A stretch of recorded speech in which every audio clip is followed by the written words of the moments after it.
Each year, Microsoft Research hosts hundreds of influential speakers from around the world, including leading scientists, renowned experts in technology, book authors, and leading academics, and makes videos of these lectures freely available.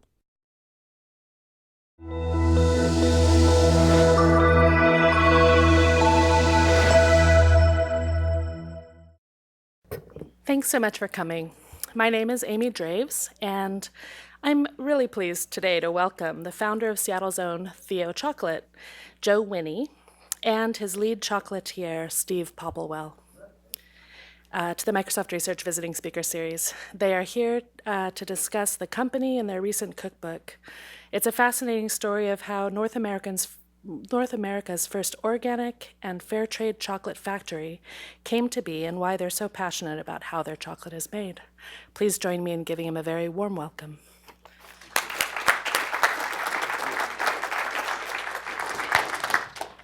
Hi, can you hear me okay? So welcome, and thank you so much for having us. My name's Joe, and I'm the founder of Theo, and I'm going to tell you a few stories about the company and starting the company. And Steve is our lead chocolatier. Steve makes. So did you get to have some chocolate before the event? Okay, so those are all Steve's creations. And while I'm chatting a little bit, Steve's going to start cooking and making some ganache and move on to hand dipping chocolate that we'll also get to eat. And he'll be telling you and explaining to you what he's doing as well. But during our talk and chocolate making presentation, if you have any questions, please ask. We love conversation and much rather, with a group this size, be in dialogue with you than just stand up here and talk about chocolate the entire time. So if you have questions, just let me know. So how many people have been to Theo before? Wow. Thank you. Thank you very much. I guess I can't make anything up then. And have you taken the factory tour? Awesome. That's great. Thank you for doing that. I got into chocolate a little more than 25 years ago. And I went to high school, I dropped out, I was senior class president, didn't go to college, and decided I wanted to have an adventure. And so I bought a beat-up old sailboat with a friend of mine and went sailing, headed for the southern coast of Belize, because this is in the late 80s, early 90s. At the time, it was very, very remote and has the second largest barrier reef in the world. With the mountains, its tropical rainforest mountains come right down to the ocean, and I thought this would be an amazing place to have an adventure.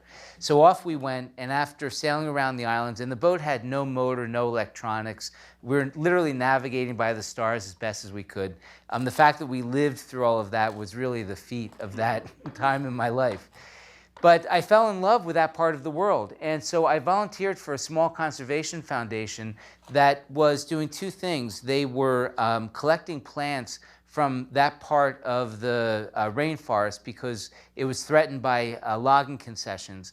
And the foundation was also working with indigenous Mayans, understanding how they were interacting with their environment in positive ways, truly sustainable, because at that time, the communities in southern Belize were primarily subsistence. And I just had a strong back, and I wanted to volunteer, and I wanted to give back. So my very first job, they handed me this old rice sack that had car seatbelts. Remember the kind you'd have to sort of put around your waist, as shoulder straps and a shotgun, and said, go with these guys and help them harvest their cocoa. Now, I grew up in Northeast Philly, and I thought, maybe cocoa or chocolate came from Switzerland, maybe. I know that I stole it from my brother on Halloween, and it was brown and cheap and sweet, and I loved it. So they handed me the shotgun. I thought, well, what do? Do I shoot the cocoa? How is this really going to work? So off I went, and for those of you, anybody been to a cocoa farm or a place like that before? So cocoa is a really beautiful tree. It's typically about the size of an apple tree, if you can imagine that. And the pods, which are like small footballs, sort of a cross between a small football and a pumpkin or a gourd. If you did the factory tour, you might have seen some. They grow right off the trunk of the tree. And they're an understory crop in the rainforest, and so they really do well with a high canopy above them. And these cocoa farms that I was on at the time were well over 100 years old, which is unique in modern agriculture, with this large canopy tree and these rainforest trees with giant buttresses. It was a little bit like out of Dr. Seuss. And so as a kid, with no experience before, having no real experience certainly in rainforests and harvesting cocoa, my mind was blown. And my job was to pick up the pods after they were cut from the tree. So the farmers would go around with a pole that had a long knife on it to cut the pods off, and it was pretty hilly.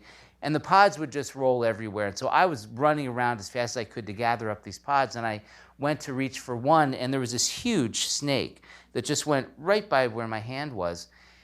And I was just curious, and I asked the foreman of the crew, this guy Chapin, I said, Chapin, what kind of snake is this? And it was like a cartoon. His eyes got huge. He was like, get the gun, boy, get the gun. And I was like, oh, okay.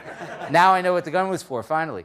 And it turned out it was a fer-de-lance, or what's called a yellow jaw, which is one of the most dangerous snakes in Central America because it's venomous.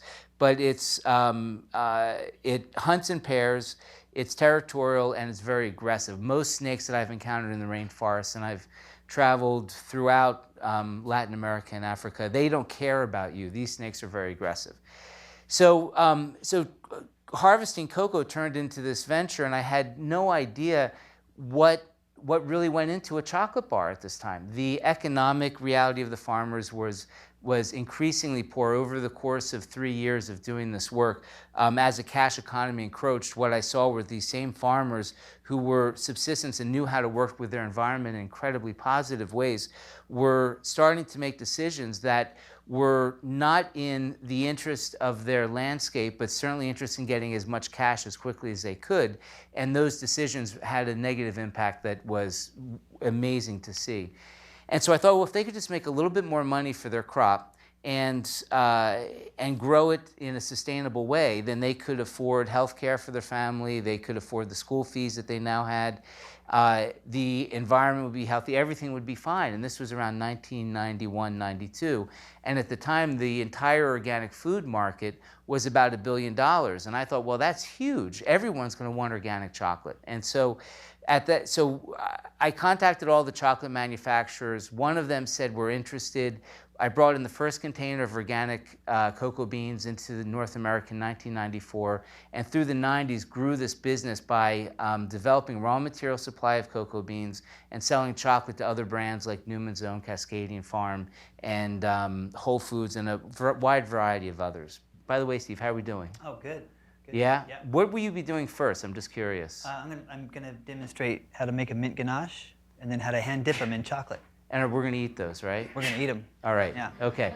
You can even try hand dipping if you want. Oh, everybody gets to try that? If they want to. If they want Sure. to. All right. All right. Why not? So after doing this for several years of developing the organic market in North America, it was clear to me that in order to deliver on the mission that I had, which was to bring value back to farmers so that they could invest in their landscapes while feeding their families and having a high quality of life, I needed to build a brand that was, and also have vertical manufacturing so that we can keep more of the margin, and that margin goes into our raw material price, obviously compensating the farmers well, and that's where Theo came from. So in 2004, Deborah and I, and for those of you that have the book or read the book, there's a little bit of our story in the beginning. It's he said, she said, or she said, he said.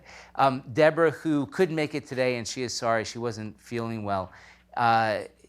Deborah is my ex-wife, and we split up before moving out here from the East Coast. And so Theo sometimes is a little bit like a reality TV show. But we were obviously meant to be together, just not as a married couple. And so we worked through a lot of things personally to work together, because Deborah's an incredible, incredible person and really responsible for so much of the success that we've had.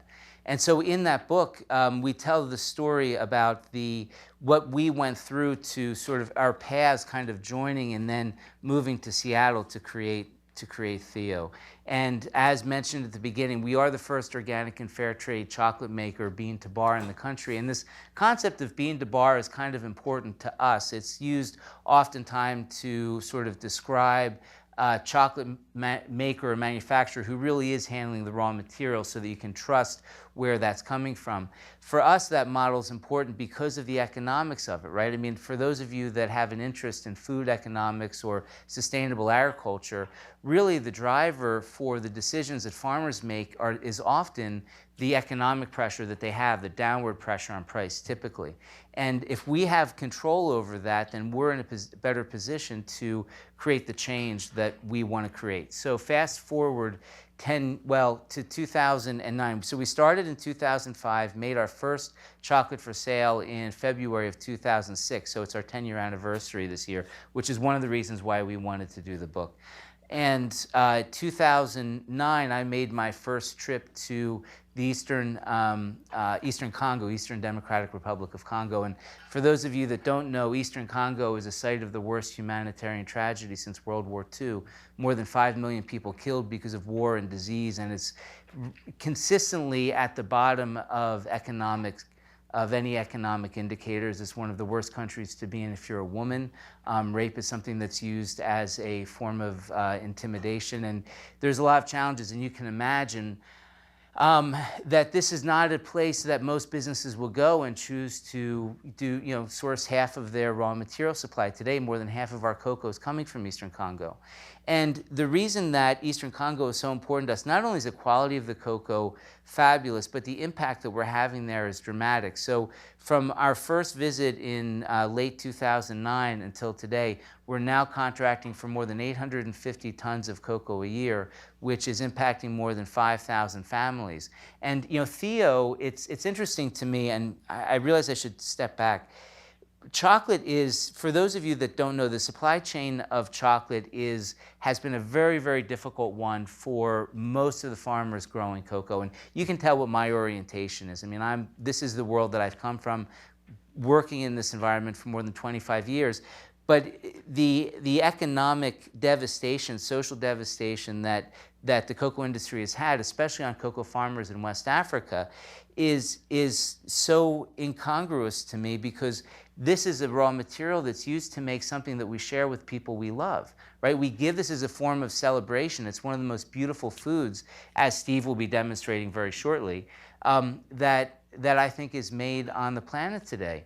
And I believe, and we believe at Theo, that everything that goes into that product should have a positive impact, that everyone should be feeling the love all the way through. And so for us today to have such success in Eastern Congo is really a demonstration ultimately of what it is that we set out to do, to create this change, to have a vehicle where we can engage consumers through a beautiful product. And at the end of the day, I want you to buy Theo because you enjoy the product. And if you feel, if it makes any difference at all that you're having a positive impact, that's great. But I want you to buy it because it tastes so good. So to that end, Steve, do you want to give us an update on where you're at? Absolutely. So as Joe may have mentioned before, I'm demoing a ganache today. So what you just ate has two components. It has the filling, which is the ganache, and the couverture is the coating, the chocolate coating, the chocolate shell. To make the interior of that, first you've got to decide what you want to make it out of. In this case, we're doing mint. So I just chopped up some fresh mint leaf, steeped it in some cream and honey here. Honey is great for ganache. You wouldn't want to use sugar or anything like that. It'll taste very granular, so a nice invert sugar like honey, any kind of, you can use brown rice syrup, agave, anything like that. So I chopped the mint, you steep it for about a half an hour, strain the mint leaves out with some kind of a chinois or a cheesecloth or whatever you have on hand. This is something you can do at home with really rudimentary equipment. As you can see, I don't even have electricity up here, so doing it old school because I just want to show you how simple it is. Is this in the book, Steve? It sure is, yeah.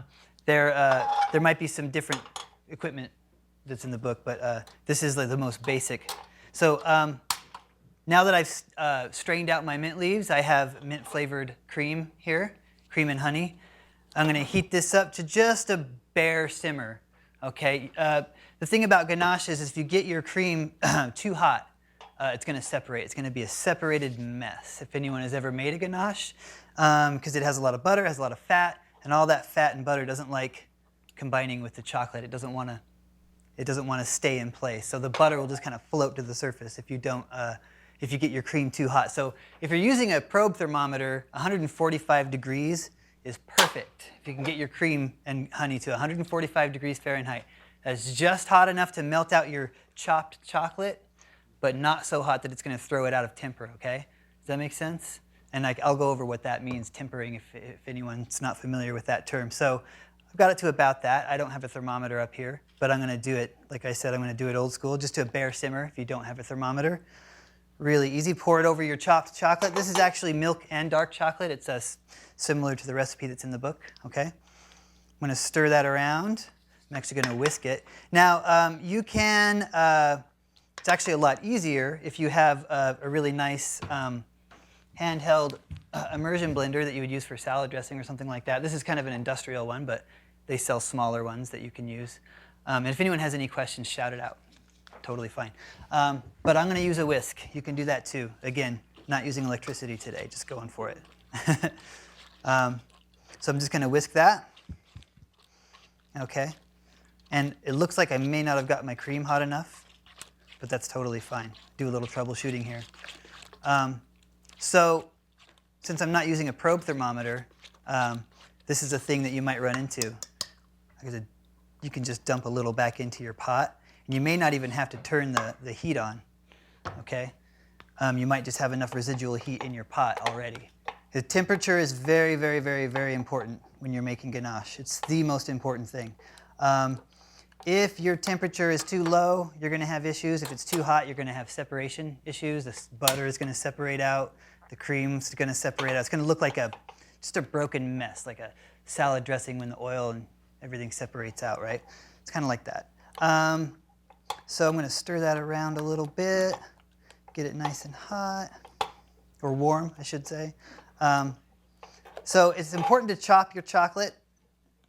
You need to have chocolate that's small enough in size to melt out. Otherwise, you're going to have a ganache with a bunch of chocolate chips in it, which might be fine if that's what you're going for, but not necessarily. Okay, there we go. That looks good. Dump this back in. So this is good troubleshooting. So if you get your ganache too hot and it looks like a separated mess, just stick it in the fridge for a little bit, 10 minutes or so, let it relax. Or you can just let it sit at room temperature, let it come down, and then just keep whisking, or immersion blending works really well. Or if you have a food processor, you can put chopped chocolate in your food processor, pour your cream into it, blast it. That's actually the most effective way. So you can see my chocolate chunks are starting to melt out. Very nice. So this is the ganache. Again, this is going to be our interior. Okay, and now I'm going to be hand piping these guys. And then we're going to dip them, okay, with our couverture, with our chocolate. So this is my little tub of chocolate here. I'm going to give you a quick little demo on tempering chocolate and talk about that, why that's so important. Has anyone ever tempered chocolate before or attempted to temper chocolate? Yeah? Successfully or? Yeah? Awesome. So a word about our chocolate. We are a soy-free facility. We don't use any kind of binding agents in our chocolate. Soy is typically used as a binding agent to keep the cocoa butter kind of locked in. What's nice about our chocolate is that people that think they're allergic to chocolate are sometimes just allergic to soy, so they can actually eat our chocolate. It's kind of hard to come by. Soy-free chocolate is kind of hard to come by. But the upside to, the best thing about that is you're getting pure chocolate. You're not getting any sort of chocolate that has additives or anything like that. So this is looking pretty good. I'm going to start adding my butter. It's also important to add butter that's room temperature so that it'll melt out. Okay, very important. Kind of add it gradually. Now, as you can see here, I have my pre-piped truffles. It's beautiful. See how they really hold their shape? Once the chocolate solidifies, once the chocolate kind of crystallizes, I mean, you can handle them, you can pick them up. They're not like, the texture is going to be really velvety and smooth, and you can handle them. So these are what we're going to be dipping. Stir that butter in. I think it's still a little too hot. It's very thick, but it looks nice. Lovely. I'm going to get it just a little warmer. Now this is risky because you can also burn your ganache very easily. So be careful, use medium heat. If you have to add a little bit more ganache back into your pot, be careful. Be very careful. So I'm going to melt that out just a little bit. Steve, is dark chocolate different to handle than milk chocolate? Yeah, so milk chocolate, if you're making a ganache that's just milk chocolate, the consistency of your ganache is going to be a little softer. If you're using a white chocolate, it's going to behave a little differently. Basically, it's just all about temperature. If you are using, say you're using, I don't know, a 45% milk chocolate filling, you're going to make just a milk chocolate ganache. The temperature that you're going to take your cream to is going to be a little lower, like 140 degrees instead of 145, because the darker the chocolate is, the higher the temperature has to be in order for it to melt, to come into temper. So if you're using a mixture like this, this is about a 2-to-1, I think, to milk and dark. So this looks really good. This looks like it's come together. So something to keep in mind, the higher the percentage of chocolate, this is a 70% chocolate, the more natural cocoa butter that there's going to be in your chocolate, okay? So that's going to affect texture, that's going to affect flavor, it's going to affect the way the chocolate behaves, especially when you are tempering. And so the percentage, when you see a percentage on a Yeah. chocolate bar, that is the amount by weight of cocoa-based products in that. So it could be a combination of what's called cocoa mass or chocolate liquor, which is roasted and ground cocoa beans, also combined with cocoa butter. Some manufacturers even put cocoa powder. The cocoa mass, which is a roasted ground cocoa beans, is half of that is fat cocoa butter, the other half is solid or cocoa powder. So you can separate the solids and the fat that make cocoa butter and cocoa powder. So the higher the percentage, typically the more cocoa butter in total would be in there because of what's naturally occurring in the mass as well as maybe some added butter. Yeah, Yes? so, right, and so like the 70%, for example, that's 70%. The other percentage would be like what refined sugar. With milk chocolate, our milk chocolate's actually a pretty dark milk chocolate, it's 45%. So the other ratio of ingredients is milk powder and sugar. So the higher the percentage, the more chocolate you're actually getting, if that makes sense. Can anyone guess what the percentage of white chocolate is? 0. Sharp. Well, yes. Weigh in on that. Well, there is. It's interesting because if you include cocoa butter, then it could be as high as 30 or Oh, that's percent true. or higher. That's true. Because white chocolate is cocoa butter, sugar, and milk powder typically. Oh, that's great. And so that's why it starts to get some companies only use the cocoa bean, the full cocoa bean as a percentage. Others include the fat as well. Right. So you can see my ganache is ready to go. There is no separation whatsoever. It's nice, velvety, and smooth. So if your ganache is going to separate, you're going to know right away. All that butter is going to be sitting in a pool right on the surface, and it will not combine until the temperature comes down. Okay? So you can just let it sit for a while and then stir it together gradually, and it'll come together, or you can stick it in the fridge. But if you stick it in the fridge, you risk taking it too low, and then you can't work with it. It'll end up being stiff. Hey, Joe, you want to give me a hand real quick? Yeah, totally. Now we're going to pipe our ganache. This is what we're going to be dipping. Just hold that open, and I'm going to put this in a bag. Now, would anyone like to try piping some ganache today? Anyone want to participate? Because I love audience participation personally. This is so fun. Isn't it? I mean, this is a really, really well-tempered in. ganache here. This is good. It's got really nice body. It's going to set up really well. Get close to the chocolate. Does anyone? Of course. Well, I've got one bag, but you can certainly come up and... Do you want me to move this out of the way, Steve? Sure. And I forgot to bring a pair of scissors. I need to snip my bag. So... You want a knife? I got a knife here. I got a little pair of scissors on my knife. That might work. Just let's see. I always have this handy. All right. So now you got to keep in mind, you want to make a nice, good-sized truffle because these are going to go into chocolate. Okay. So you don't want anything too small. You could lose it because you're going to dip it straight into the chocolate, and you want to have it, have some volume, okay? So you're just going to take it and do these like little like chocolate kisses, just like that, okay? See how that just kind of holds its shape? That's a good sign. If it were too hot or there was some weird things going on, it would just kind of squish out, okay? So this is really, really well mixed. It looks good. So go ahead, give it a shot. Give it, maybe a nice $50 size piece. Yep, there you go. Get it right on the paper. Don't hold it up too high. There you go. Otherwise, it'll start drying in the air. No, it's just not as neat.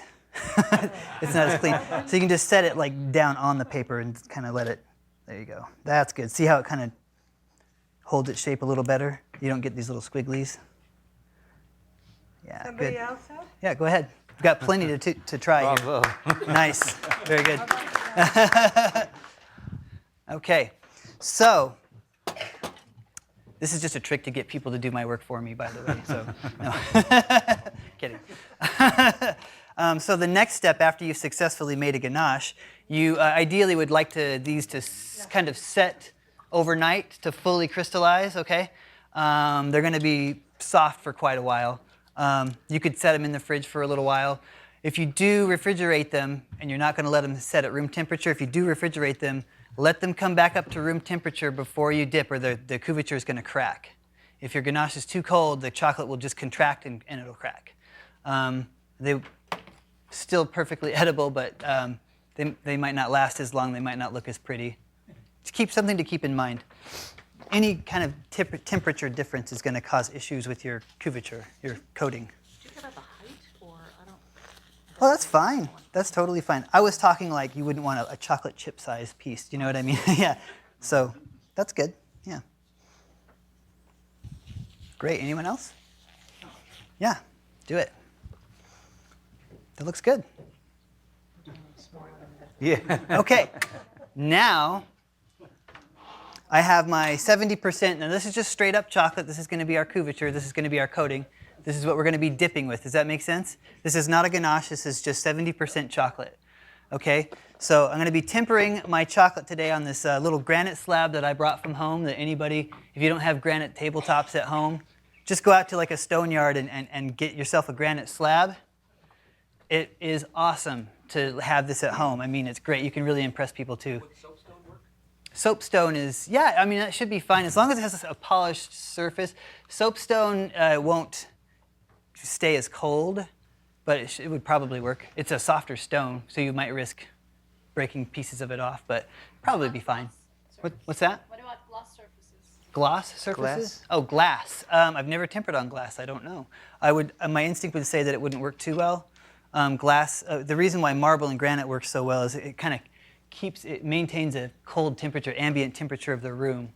So this was in my car for a little while, and then I sanitized it, so it's still holding the cold temperature that my car was at. Does that make sense? So you could even put it outside for a minute if your kitchen is hot, bring it in, and it'll stay cold for a long time, even if the room is warm. That's why it works so, particularly marble. Marble works best. Marble will maintain the ambient temperature of whatever environment it's in for the longest. So I'm pouring out quite a bit. As a rule of thumb, about 2/3 of whatever volume your tempering would go on your surface, and the 1/3 would stay in the container. So what we're doing here is, if you've ever seen a chocolate bar that has like a white haze on the surface, or a truffle for that matter, that is the cocoa butter rising to the surface, and that happens when there is a temperature fluctuation in the chocolate. The cocoa butter wants to separate out, like the fat, like a peanut butter, the oil separates out. Can I put this down Okay. here for now, Steve? Pardon? Can I put this here? Sure, absolutely. Yeah. So basically all this is a sort of controlled cooling process in order to keep the cocoa butter in the chocolate instead of rising to the surface, so that when we dip, our chocolates will set up quickly and they'll look beautiful, they'll look shiny. So the shine and the snap that chocolate has is a property of the cocoa butter. There's several different crystalline structures that cocoa butter has, and there's only 2 of them that are desirable really for tempering. So does that make sense? So tempering sounds a little weird, like you're strengthening steel or something like that, but I equate it more to it's a crystalline structure. It's like when water cools, it starts to form crystalline structure and it firms up. That's what chocolate does. it firms up. So that basically what we want to do here is we want to take this down to about 86 degrees Fahrenheit, and that is going to ensure that all that cocoa butter stays put instead of rising to the surface. Why do you reserve some? Oh, the reason I do that is because we want this chocolate to stay liquid long enough to work with. We want it to be liquid and in temper. So I keep some of it warm in the container, and this is typical of any kind of chocolate that you would work with. You want to keep some of it warm so that when I add this back into it, this is going to start getting firmer, and the viscosity is going to decrease. It's going to start getting a little chunky. And then I'm going to dump it back into my warm chocolate, stir it all together, and hopefully that's going to create the exact perfect uniform temperature throughout my whole batch of chocolate. And that way it'll stay liquid as well longer. I'm just cooling it off on the surface of the marble. So I'm moving it around the surface of the marble so all of the chocolate gets contact with that marble, with the surface, or the granite in this case. And that is just cooling the chocolate in a controlled way. You can do this several ways. I mean, you don't necessarily need a marble surface to do this. You could say you have 3 bars of chocolate. You could take 2 bars, chop them up, and then take 1 bar and melt it down, and use it as a seed, right? So you just take those chunks and put it in there. Oh, that's reverse. I'm sorry. You want to melt 2 bars down, take 1 bar, chop it up, and then slowly add that into your hot chocolate, and that will bring the temperature down gradually as you stir. You could use like a ice bath. You could, put your hot chocolate in an ice bath and stir it until the temperature comes down to 86. There's several different methods. Any way that you can but the main thing is you want to keep it moving. So. But there's something so much fun about just pouring it all over the table. So I've been asked, exactly. I've been asked in classes before, well, if it's just a temperature issue, why don't you just let it sit until it reaches 86? So that's not going to do anything. You have to actively move it. You have to encourage those crystalline structures to start forming. So let's say I wanted this to come into temper. I'm like, I'll just wait till it comes down to 86, because right now it's at about 110 probably. You want it? Yeah. So you can see the difference in viscosity here. If you just waited for this to come down to 86 degrees, that magic temperature where it'll be in temper, if you don't do anything to it, if you don't move it around, it's not going to do anything. It'll stay, the crystalline structure will stay in the same state unless you manipulate it. Does that make sense? So you can see here my chocolate is starting to get a little chunkier. And you can see this fancy tool that I'm using here is a $5 Home Depot scraping tool, right? That has a stainless steel, food safe. Well, I was at the Calabo Academy in Chicago several years back, and after I took the course, they said, now you're going to need a scraping tool, and we had this fancy scraping tool that has Calabo written nicely on the thing, and it was like $35, and this is $5 does the exact same thing. So I'm just saying you don't always need fancy equipment to make awesome chocolate. You can, don't fall for that kind of stuff. Really, I mean, it doesn't matter. I mean, these are industry standard things like scrapers for tempering chocolate in the chocolatier world. Like everyone uses scrapers to do this. So you can see the difference here in viscosity already. Do you see that? This is starting to look chunky. This is still very liquid. So that's what we want. So if I do this just right, I'm going to add all this back in. I'm going to stir it around. All those chunks are going to melt out. It's going to seed my batch. It's going to lower the temperature of the whole volume, and it's going to create the right crystalline structure in my entire batch. And then we can hand dip these guys. These guys might not be ready. Oh, they might be actually. They're setting up nicely. So if anyone is interested in what the temperature is here, I'm taking this down to about 74, 75 degrees, okay? 76, somewhere in there. And then I'm going to add it back into my hot chocolate, and hopefully that's going to bring the temperature down to 86. Okay, that's going to create the crystalline structure that we want. Again, the goal here is to have a couverture, a surface that's shiny and has snap. If you were just to take one of these and dip it right now, it would take about an hour to set up, and when it did set up, it would look terrible. It would have all this hazy stuff on the cocoa butter would just rise right to the surface. So here we go. This looks good. I think this is there. Again, I'm not using a thermometer. I'm doing this old school. I never use thermometers in the kitchen, or very rarely. I try to do it by sight, just because thermometers are a little cumbersome and time-consuming. But if you're just starting out, I would recommend getting a nice probe thermometer. They're about $35. And the temperatures are very precise. So this is a 70% chocolate. I'm taking it down to 86 degrees. If you're using percentages of chocolate that are lower, like if you're tempering milk, the temperature that you're going to take it to is going to be lower. So milk chocolate will temper at about 84 degrees. White chocolate, the lowest, being like 83, 84, right in there. So the higher the percentage of cocoa butter, the higher the temperature it's going to be in order for it to be in temper. Does that make sense? So if you're using an 85%, you'll want to take your chocolate to around 87, 88 degrees, okay?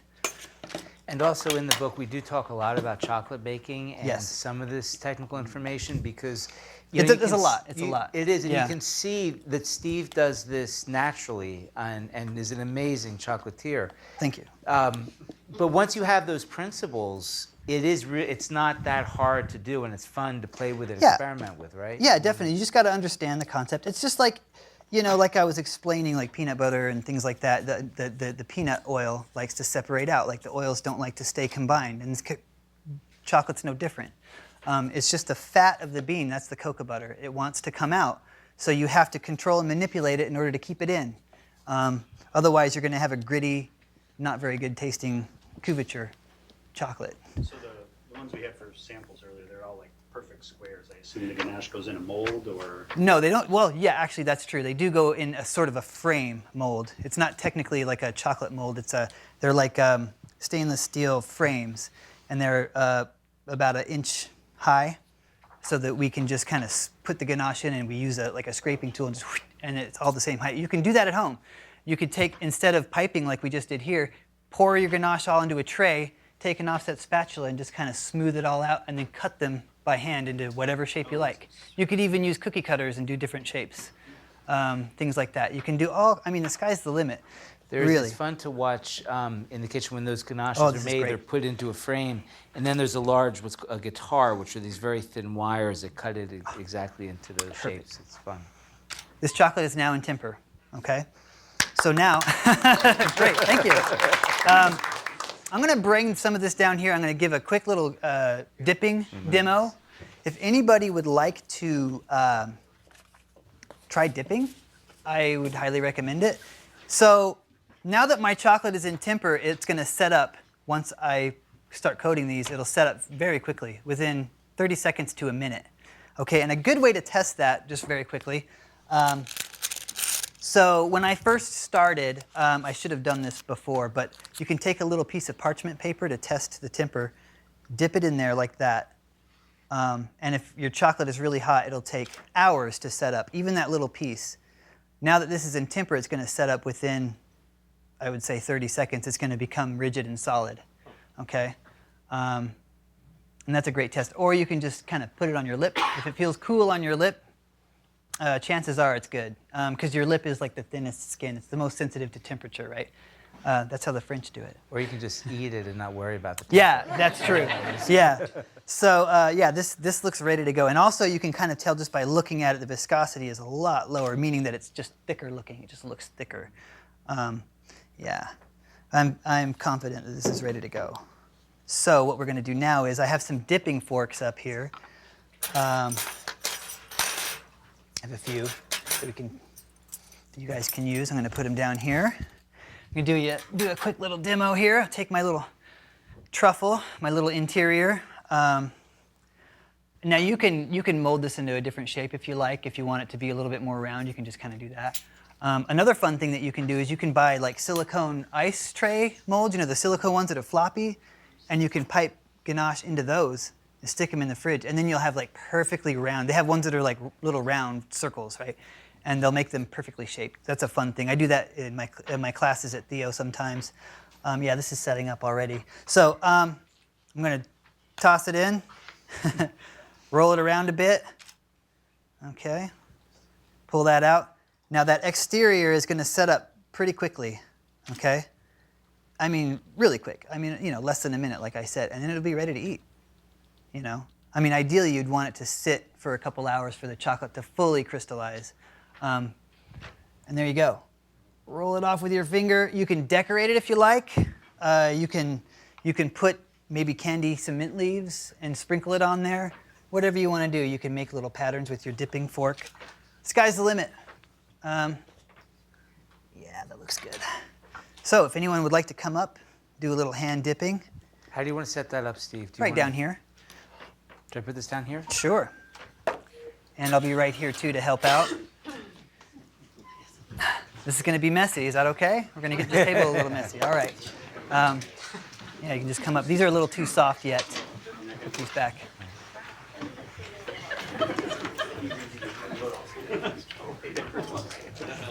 Oh, everybody wants to do it. I hope we have enough. Joe. Toss it in. There's a lot of French in French. Absolutely sure that sounds French to me. I don't have a paper towel. It's called chocolate.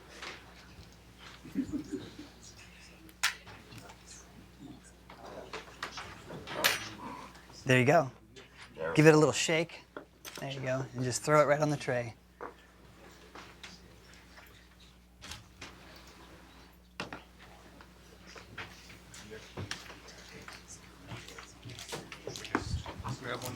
Sure. And I've got another one here. You can use the same fork.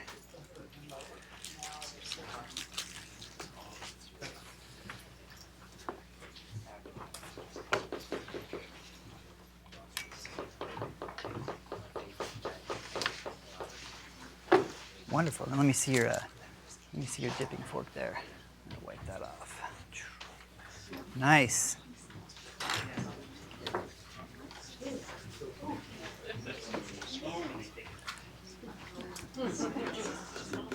Why are you cleaning your fork each time? Oh, that's a good point. Thank you for bringing that up. Sometimes I take that for granted. So as you're dipping, wipe off your fork each and every time after you dip, or all this chocolate is going to start setting up on your dipping fork.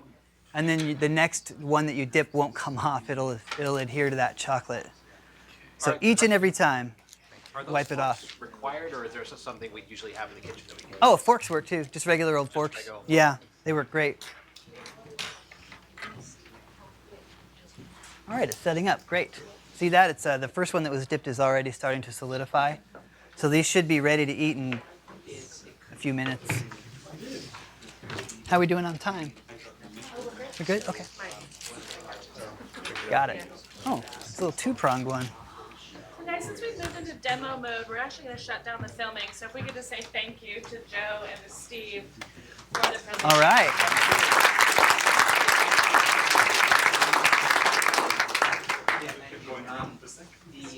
Got it. Thank you. Thanks. You can set the dipping forks on there. Don't be afraid. Just, yeah, rip it off of there. Beautiful.